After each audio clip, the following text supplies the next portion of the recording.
It started like an ordinary morning in New York City. The sky was unusually clear, almost too calm for a city that never sleeps. People were rushing to work, coffee cups in hand, taxis honking through crowded streets, and the heartbeat of America, fast, loud, unstoppable, was already in motion. But what no one knew was this. Within hours, the world would never feel the same again. At 8:46 a.m., something unimaginable happened. A commercial airplane, American Airlines Flight 11, suddenly disappeared from normal flight path control. Inside the aircraft, terror had already taken over. The plane, hijacked by extremists, was now a weapon moving toward the heart of New York City. And then, boom! The first plane crashed into the North Tower of the World Trade Center. For a moment, the world didn't understand what it was seeing. People on the streets stopped walking. Some thought it was an accident. A small plane, maybe a pilot mistake? But then came the fire, the smoke, and the realization that something far more terrifying had just begun. What just happened? Someone screamed in the streets. Inside the North Tower, chaos erupted instantly. Office workers were trapped on upper floors, phones ringing, alarms blaring, smoke filling hallways.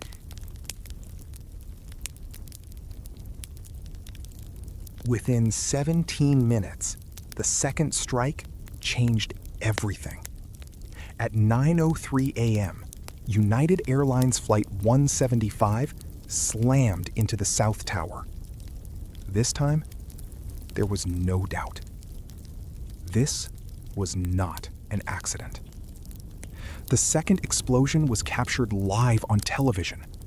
Millions of people around the world watched in real time as fire exploded through both towers like a nightmare unfolding in daylight. The skyline of New York, once a symbol of power, ambition, and modern civilization, was now burning. People on the streets were crying, running, pointing upward in disbelief. Some were frozen in silence. Others were shouting for loved ones who worked inside those towers. Inside the buildings, elevators were dead. Escape was almost impossible. Firefighters were climbing floors, step by step, knowing full well they might never come back down. And then came the moment no one will ever forget. People trapped above the impact zone had only two choices: wait for rescue that might never come back, or face the smoke and fire rising toward them. Some stood at broken windows, waving for help that could not arrive in time. The city below looked so close, yet so impossible. At 9:37 a.m., another strike hit. American Airlines Flight 77 crashed into the Pentagon in Washington, D.C., the military heart of the United States. The nation itself was now under attack. Panic spread across airports. Flights were grounded nationwide for the first time in history. Fighter jets were scrambled. Communication channels filled with confusion, fear, and disbelief. And then, the final plane was still in the sky. They fought back. Inside the cabin, ordinary people, business travelers, parents, young professionals, decided they would not let the plane reach its target, believed to be Washington, D.C. The plane never reached its destination. It crashed in a field in Pennsylvania. No major city was hit. Because of those passengers, countless lives were saved. But the tragedy in New York was still unfolding. At 9:59 a.m., the South Tower collapsed. A massive roar filled the air as steel, glass, and concrete fell like a giant breaking apart. A cloud of dust swallowed streets, turning daylight into darkness. People ran blindly, covered in ash, unable to see anything. And then, at 10:28 a.m., the North Tower also fell. Two of the tallest buildings in America, gone within hours. The city looked like a war zone. Smoke covered Manhattan. Sirens echoed endlessly.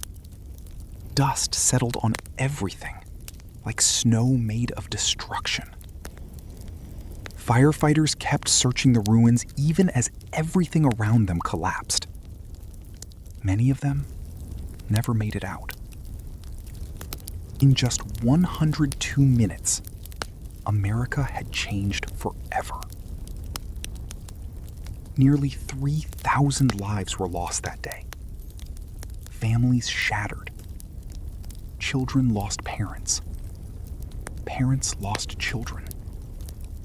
Entire workplaces disappeared in a single morning. But beyond the numbers, something deeper changed. The United States, known for its sense of security and invincibility, was suddenly vulnerable. Airports transformed overnight. Security laws changed. The world became more cautious, more alert, and in many ways, more divided. In the days that followed, the nation mourned. Streets were filled with candles. Flags flew at half-mast across the country. People who had never met stood together crying for strangers they would never know. Rescue workers spent weeks searching through rubble, hoping to find survivors. Instead, they found silence, memories, and steel twisted like paper. And yet, even in that darkness, stories of courage emerged. Firefighters carrying people down endless stairs. Office workers helping strangers escape. Passengers on Flight 93 choosing sacrifice over fear. Ordinary people becoming heroes in the most extraordinary moment of crisis. Because sometimes history is not just about destruction, but about human courage under impossible circumstances. 9/11 was not only an attack on buildings, it was an attack that changed global politics, security systems, and the emotional landscape of an entire generation. New York rebuilt itself. The skyline rose again with One World Trade Center standing as a symbol of resilience. But the memory of that morning remains forever embedded in American history. Even today, when the sun rises over Manhattan, there is a silent remembrance of what was lost and what was never forgotten. Because some days in history don't fade away. They stay alive, in memory, in lessons, and in the hearts of people who lived through them. And September 11th, 2001 is one of those days.